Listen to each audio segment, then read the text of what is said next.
নাজিৰা বৰতল জামাতৰ নাছিম আলী জুবিন ক্ষেত্ৰলৈ বুলি ওলাইছে।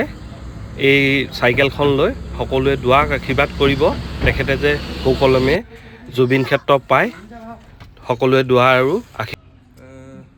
সকলো অসমবাসীলৈ আসসালামু আলাইকুম, নমস্কাৰ। এই ভাইটিজন হৈ গ'ল আমাৰ নাজিৰা বৰতল জামাতৰ নিবাসী, আৰু তেখেতে 2022 চনতে তেখেতৰ ভৰি দুখন ৰেল এক্সিডেণ্টত হেৰুৱাইছিলে, আৰু যোৱা বছৰ জুন মাহত জুবিন দাক লগ কৰি আহিছিলে। তেখেতক অলপ সহায়ো কৰিছিলে, তেখেতক বিজনেছ কৰি খাবৰ কাৰণে।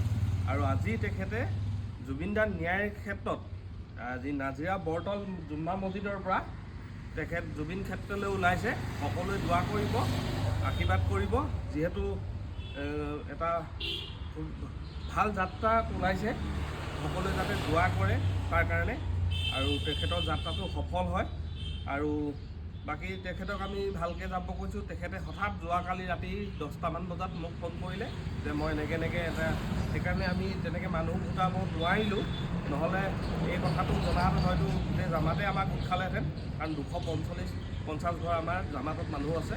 সেয়েহে আমি মানুহ নেভাবিব যে আমি কিমান মানে তাক একো মানে আদৰণি জনোৱা নাই বা কিবা জনোৱা নাই।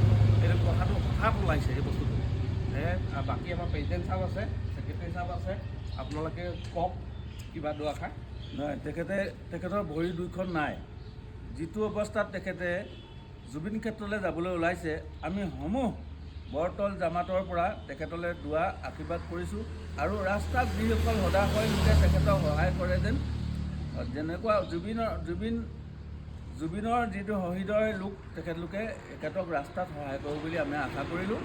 আৰু আশা ৰাখিছোঁ তেখেতে ভালে কুশলে গৈ পেলাই জুবিন ক্ষেত্ৰ গৈ পাওঁগৈ। চাগে 10 দিন, 15 দিন, 20 দিন হয়তো লাগিব। তেখেতে হাতেৰে মৰা এখন গাড়ী লৈহে যাব, কাৰণ চাইকেলো এইখন লৈহে যাব। ৰাস্তাত হৃদয় লোকে তেখেতক পাই সহায় কৰোঁ বুলি আমি আশা কৰিলোঁ। আমি সমূহ বৰতল জামাতৰ পৰা তেখেতৰ আৰোগ্য কামনা কৰিছোঁ। আৰু যিটো কামৰ কাৰণে তেখেতে ওলাইছে জুবিন ক্ষেত্ৰলৈ, জুবিনৰ ন্যায়ৰ বাবে, সেইটো সফল হওক বুলি আমি সমূহ বৰতলবাসী ৰাইজে আশা কৰি পেলাই তেখেতক আজি ইয়াৰ পৰা বিদায় দিবলৈ ওলাইছোঁ।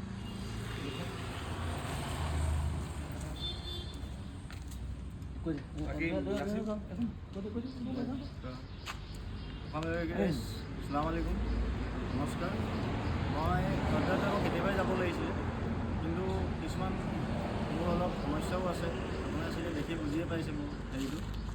যাব লাগিছিলে কেতিয়াও, কিন্তু এতিয়া কি কৰিম, উপায় নাইকিয়া হৈছে। তো পটককৈ কালি মই ৰাতি 10টা বজাত জাইকালৈ ফোন মাৰিলোঁ যে এনেকৈ কথা, মই যাম বুলি ভাবিছোঁ, তাৰমানে থাকিব পৰা নাই।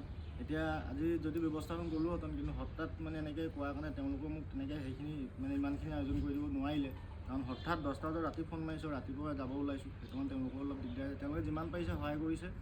আৰু মই এইটোৱে বিচাৰোঁ যে চাওক, অসমবাসী ৰাইজেও চাওক, জুবিন দাৰ প্ৰেম অনুৰাগী কেনেকুৱা আছে, চবেই চাওক, শ্বেয়াৰ কৰিব, যিমান পাৰে ভিডিঅ'টো শ্বেয়াৰ কৰক, চবকে পঠিয়াওক, দেখাওক। আৰু জুবিন দাৰ ন্যায়টো সোনকালে পাব লাগে।